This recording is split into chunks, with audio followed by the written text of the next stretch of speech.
Hey everyone, Dan here, and this is my video for the URPOWER Back Seat Car Extender. This thing is super cool. The company sent this to me in exchange for my honest review, and Sophie's loving it.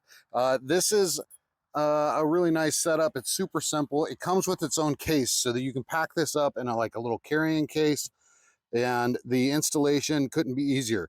You take your straps in the back, hook them up to your back headrests, and the straps in the front, strap those to the front headrests, obviously getting the mesh set up towards the front.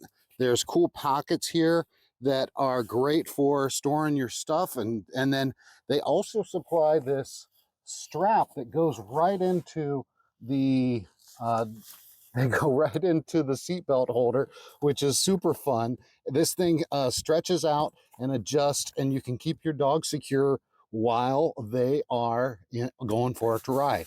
Now, this opening here is a Velcro opening, so you can pull that through, which is super nice.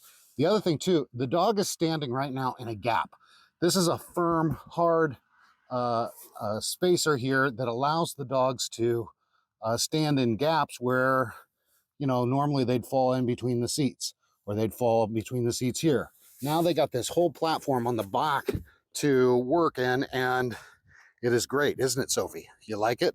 Yes, you do. So I would highly recommend this. The other thing that's really nice is there's these little entryways here that you can zip these up once your dog is in, and it kind of keeps them inside a little bit. Or you can zip it up for the setup I have in the back, so that when she goes in, she knows she's not going to go out that way too. So she even kind of backed up when I held this up, like, oh, I don't go out that way, I'll look over here.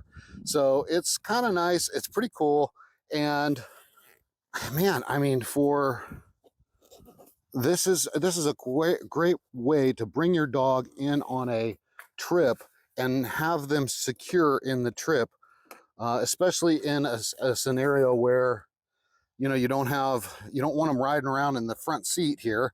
I had my light up for an install and all that stuff, but dogs sometimes have a difficulty standing and hanging out in these types of seats, because these are made for humans, not for dogs. This flat surface is nice. The dogs can stand on it, they can lay on it. It's really great. I hope this video review helps you in your decision to picking up one of these. Thanks so much for watching. Sophie, come.